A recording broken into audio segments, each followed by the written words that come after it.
had so much drama in the American Association last night. It's kind of hard to believe. Some incredible games, and we start with an absolute thriller at Impact Field in Chicago. Dogs play in Milwaukee. We go straight to the ninth inning. Milkmen down to their last strike, and Correll Prime hits a grand slam to give them the lead. Prime had 6 RBIs in this wild game for the Milkmen, who take a 9-7 advantage, but in the bottom half of the ninth, the Dogs would rally. 2 on Danny Mars. That is an RBI single. Ryan Lidge and Casey Hobson coming to score. Lidge is excited, pumping up the fans. Tie game, we're going to extras, and on the first pitch of the bottom of the 10th, Michael Krause delivers the game winner. A walk-off single. Charlie Tilson motoring around third. He would come in to score, and the Dogs win it by a final score of 10-9. An unforgettable game at Impact Field. Gary and Kansas City played a great one too. How about a home run robbery? Jesus Mariaga out in right field. Jan Hernandez gives it a ride, but he reaches over the wall to make the play. We got to see it again.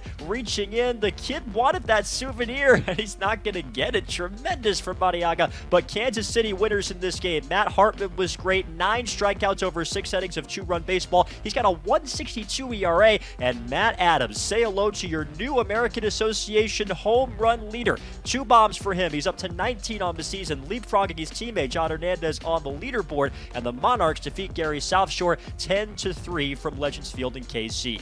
Sioux Falls and Cleburne played a seesaw game. 4th inning, Wyatt Ulrich. That is a 2-run tie-breaking double to score. Aaron Takis and Nick Gatta gave the Canaries a 5-3 advantage. To the 8th game, tied at 5. Edwin Arroyo with an RBI double for the Railroaders. Hunter Wolf would come in to score, and Cleburne retakes the lead in this seesaw game. In the 9th inning, the Birds down a run. Wyatt Ulrich ties the game with a solo homer just over that right field wall, his 3rd of the season, and that means this game was headed to extras. More free baseball. 10th inning, Aaron Takis at the plate for the Canaries, and that's a go-ahead RBI double. Trey Bialczewski scores. Birds winning in 10-8-6. Winnipeg and Sioux City played their own exciting game. Tie game in the 8th. Zach Cohn up for the Explorers, and that's a go-ahead RBI single. Blake Taberry comes in to score at 6-5 Sioux City. But in inning number 9, 2 on for Max Murphy. That's an RBI single. Eric Rivera would come in to score for Winnipeg on the base knock from Murphy, and we're all tied up. And a couple of batters later, Reggie Pruitt Jr. comes through with the go-ahead hit. 2 runs wind up scoring on this play, and the Goldeyes go on to win it by a final score of 9-7 over Sioux City.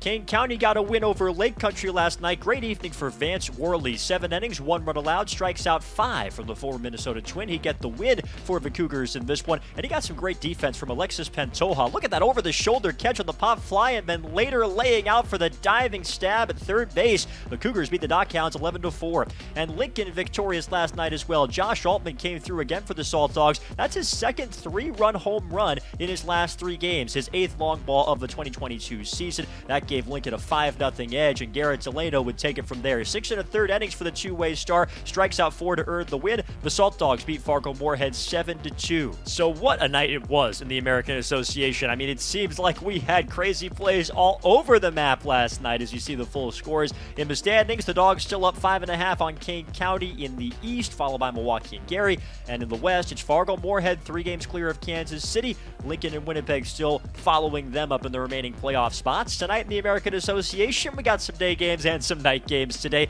Lincoln and Fargo Moorhead lead things off at 1. That should be a good one. And we'll see what Milwaukee and Chicago have in store for what I'm sure will be another great game. 3 p.m. the first pitch in that game. And remember, all of those games all year long are on AABaseball.tv. I'm Carter Woodiel for the American Association, where we play to win.